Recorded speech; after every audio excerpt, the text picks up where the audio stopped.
بسم اللہ الرحمن الرحیم۔ معزز ناظرین السلام علیکم۔ کیا آپ جانتے ہیں کہ حضرت امام زین العابدین علیہ السلام روز عاشور اور اس سے قبل ہی بیمار ہو گئے تھے، اور روز عاشور آپ کی بیماری کی شدت میں اضافہ ہوتا چلا گیا۔ آپ پر غشی کی سی کیفیت طاری ہو جاتی تھی۔ جب آپ نے اپنے بابا کے استغاثہ کی صدا سنی تو فوراً بول اٹھے، لبیک لبیک یا ابن رسول اللہ، لبیک کہتے ہوئے کھڑے ہو گئے۔ حضرت امام سجاد علیہ السلام خیمہ سے باہر تشریف لائے۔ آپ بیماری کے سبب سے ضعف اور ناتوانائی کا شکار تھے، اسی لیے آپ جو نیزہ اٹھائے ہوئے تھے وہ زمین پر خط کھینچتا آ رہا تھا۔ بی بی ام کلثوم نے پیچھے سے آواز دی، اے بے کسوں کی پناہ، اے حرم رسول کے میوہ دل، لوٹ آئیے، خیمہ گاہ واپس آ جائیے، ہمیں بے محرم تو نہ چھوڑیے۔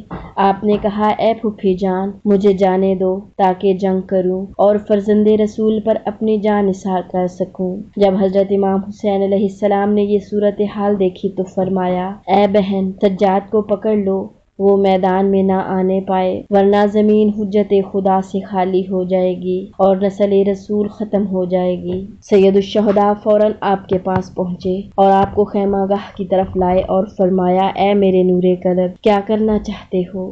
آپ نے عرض کیا، اے فرزند رسول خدا، آپ کے استغاثے نے میرے دل کو پارا پارا کر دیا اور میں شدید کرب و ابتلا سے گزر رہا ہوں، میں اپنی جان نثار کرنا چاہتا ہوں۔ سید الشہداء نے فرمایا، میرے بیٹے، تم شدید بیمار ہو، جس کے سبب سے تم پر جہاد واجب نہیں ہے۔ تم حجت خدا ہو، تم اپنے دادا کے شیعوں کے امام ہو اور یتیمان آل محمد کے کفیل اور سرپرست ہو، خاندان رسول کی عورتوں اور بیٹیوں کا سہارا ہو۔ تمہیں حرم رسول کو مدینے میں پہنچانا ہے اور زمین کو حجت خدا سے خالی بھی نہیں ہونے دینا ہے۔ اے میرے فرزند، تم بہت جلد اسیر بنا لیے جاؤ گے اور تمہاری اہانت کی جسارت کی جائے گی، تمہارے ہاتھوں اور پاؤں میں لوہے کی زنجیریں ڈالی جائیں گی۔ امام سجاد نے عرض کیا، بابا، کیا یہ اچھا لگے گا کہ آپ قتل کر دیے جائیں اور میں دیکھتا رہ جاؤں؟ اے کاش میں زندہ نہ ہوتا، آپ کو اس حال میں نہ دیکھتا۔ تو سید الشہداء نے فرمایا، اے علی زین العابدین، تم میرے جانشین اور میرے بعد شیعوں کے امام ہو،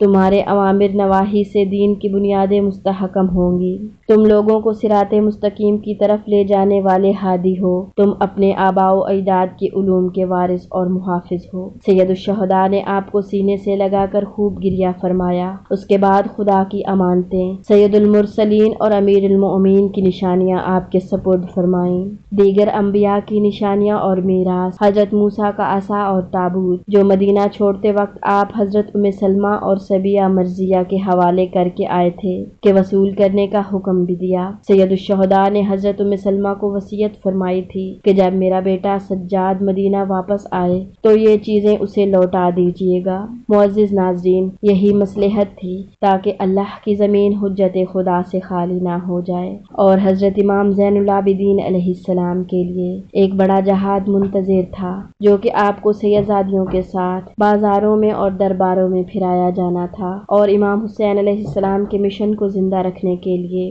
آپ کو میدان کربلا میں جانے سے روکا گیا۔ آخر میں اللہ تعالیٰ سے دعا ہے کہ اللہ تعالیٰ ہم سب کو مولا حسین علیہ السلام کی عزاداری کو قائم رکھنے کی توفیق عطا فرمائے۔ وآخر الدعوانا ان الحمد للہ رب العالمین۔